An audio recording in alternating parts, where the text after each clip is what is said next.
Pemerintah terus melakukan sosialisasi vaksin COVID-19 kepada masyarakat.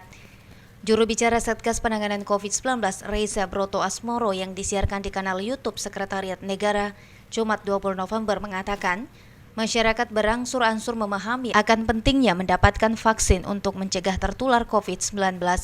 Hal ini berdasarkan survei bersama yang dilakukan oleh Kementerian Kesehatan, ITAGI, WHO, dan UNICEF pada periode 19 hingga 30 September 2020.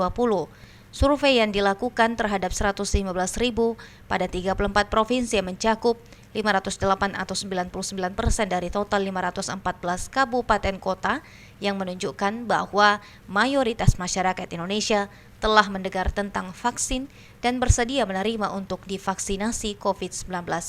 Ada berita baiknya. Kementerian Kesehatan bersama Indonesian Technical Advisory Group on Immunization atau ITAGI dengan dukungan UNICEF dan WHO mengumumkan pada 17 November kemarin bahwa survei terhadap 115.000 orang di 34 provinsi yang mencakup 508 kabupaten kota atau 99% dari total 514 kabupaten kota menunjukkan bahwa mayoritas masyarakat Indonesia telah mendengar tentang vaksin dan bersedia menerima untuk divaksinasi COVID-19. Untuk itu,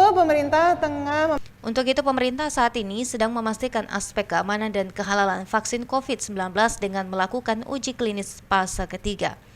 Sementara itu, vaksinolog Dirga Sakti Rambe menyatakan vaksin COVID-19 yang tengah dalam uji klinis fase 3 diyakinkan dapat terdistribusi hingga ke daerah pelosok Indonesia.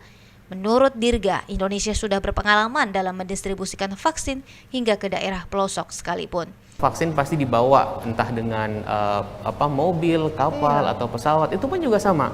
Semua penyimpanannya atau alat pembawanya, transportasinya itu semua ada sudah dibuat lapisannya khusus sehingga suhunya tetap terjaga.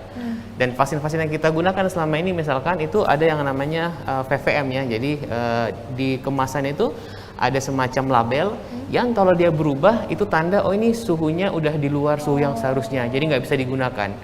Sebegitunya kita menjaga kualitas vaksin supaya yang kita gunakan itu memang aman dan efektif. Dalam program vaksinasi Indonesia Kelak ada sekitar 440.000 tenaga kesehatan gabungan yang terdiri dari dokter umum, dokter spesialis, perawat, dan bidan yang nantinya akan bergotong royong untuk menjalankan program vaksinasi. Lalu ada 23.000 vaksinator yang sudah terlatih dan aktif untuk memberikan imunisasi kepada masyarakat dan mendapat pelatihan khusus dari Kementerian Kesehatan. Tim Liputan melaporkan.